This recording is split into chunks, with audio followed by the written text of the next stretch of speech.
The number one initiatory book in speculative Freemasonry is called The Bridge to the Light.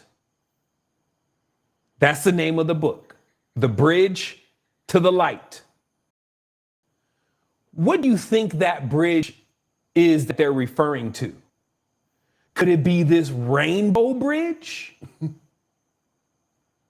And what are we talking about?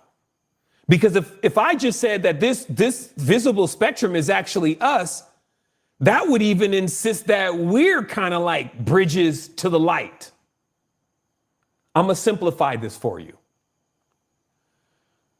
What's actually going on here is that this visible spectrum that you're seeing is the bridge between the long waves all the way up to the gamma rays to the cosmic rays. So you see how you got long waves on what would be the right side, and then on the left you have all the way up to, that's the gamma symbol, the gamma rays, and then after that comes the cosmic rays. Who's in between? The visible spectrum. Who are they? They're the bridges. They're in physicality. Okay, we need to go to physicality. In fact, everything is in physicality. So in the journey, let's just say theoretically, because we're going to do a little traveling here in our consciousness.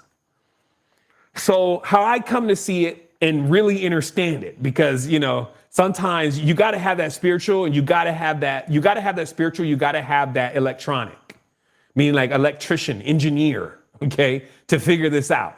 And it always is that generally one is devoid of the other, meaning that if you know a lot about electrical engineering, your spiritual consciousness has a tendency to be maybe just religious.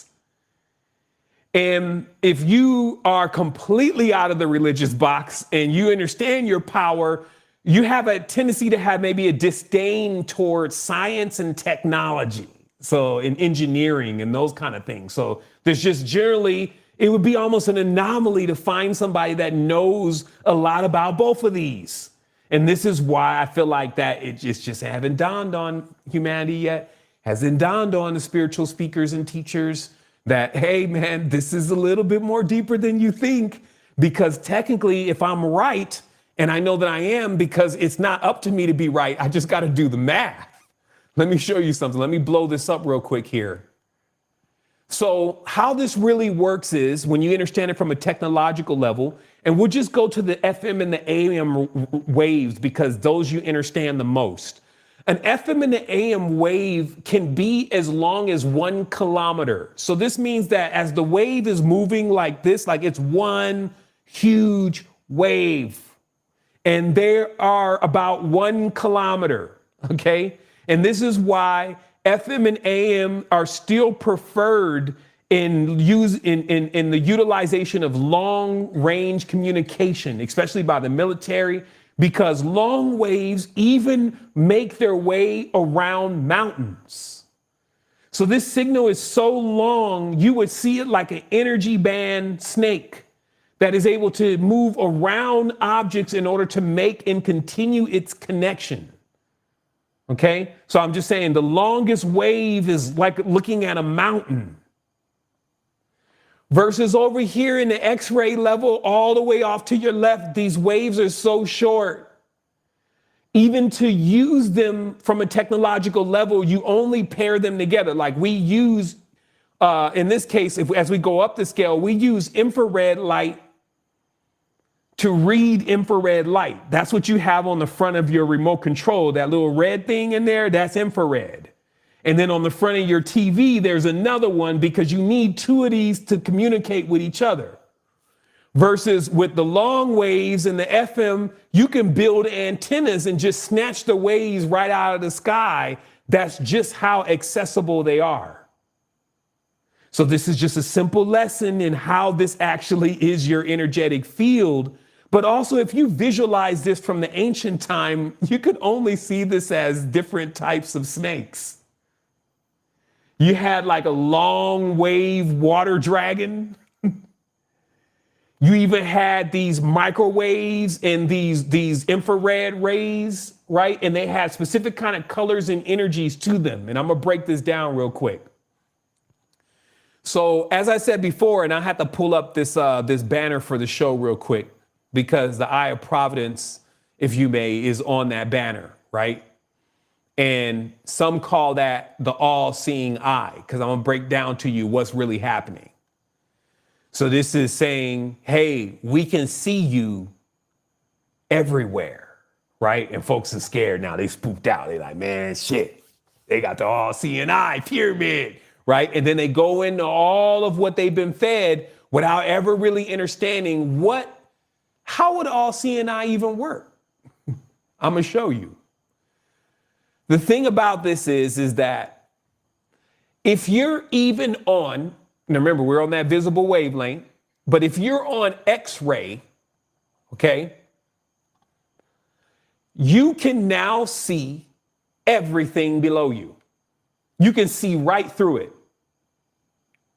And this is where that whole notion that God can kind of see through everybody and see everything, because any being that is in their X-ray body can see anything below it as far as a wavelength is concerned, because it's small enough to pass through and identify everything. That's why when you go to the doctor, they're gonna scan, like you can't see through your hand, right? Until we go get X-ray. And then X-ray can see right through your hand. So this is what you need to understand about these quote unquote frequencies off to the left. We ain't even going to use the higher or lower thing. Off to the left, the power and the magnitude is so high that it can see through things. But also that same power and magnitude means that there are other things that are not present. And I'll talk about that here in a moment. But it's again using the electromagnetic spectrum and the actual energy behavior of the actual components on that spectrum to determine what are we talking about when we're talking about spirituality, or most importantly, when we talk about light work. Because how can a person be any kind of light worker without even understanding the principles of light? This is the kind of stuff going on, right? This is why ding, ding, ding. Like, yo, why aren't you retired yet? Well, because we're going to keep breaking it down a little bit more until it actually starts becoming, it just clicks. And then after a while, it sets a bar. And then anybody who's not talking about how it all operates, because there's plenty to elaborate on with this, but it's just all off in another neck of the woods of things that won't even benefit them. Let me tell you about the technology on the Anunnaki spacecraft when they were flying from here to Mars. And then they hijacked and blew up their ship in Roswell. And me and Cody were on the ground. And then all of the alien grays, they came out and they probed us. And it's like, okay, wait a minute. What am I getting from this? Do I get the probe? You got a code? Do I get a card, VIP access, something to the alien technology? What do I get? And you'll find that it has been so many years that have gone by, and most of absolutely nothing has been reaped from any of this knowledge about all these special extraterrestrial aliens and gods and their knowledge. Because no one has ever been able to really ground that stuff into 2024 and make it relevant to us, not some other thing, because it for sure happened in a time where this knowledge was like, oh man, this got hijacked for real. This became somebody's whole lineage. This is us. This is who we are. We're the light workers. We're the Illuminati. Okay? So look at what happened. The reason why you don't know about it is this. You don't know about it because of this. What am I showing you? Well, when you bank right in this case, since it fits, and you go into the red, which becomes the infrared, right? Nobody knows about the entities too much of what goes on in there, because that's all devils and all demons in there. They all red. They got red eyes and pitchforks. We don't know. That's where you're going to go. That's where you're going to go if you're bad. So literally, our highest levels of knowledge was used as a a carrot and stick in a check and balance system for basically an immature society.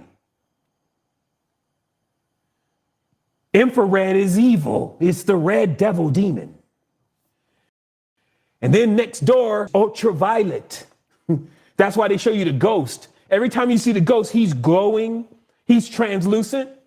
Now go get a black light, which is ultraviolet, and look at yourself and look at your clothes and look at everybody. You know, when they do the black light video, y'all love that now. It's like, damn, that looks so cool. It looks like a ghost because that's what you look like in ultraviolet. That's what the spectrum looks like.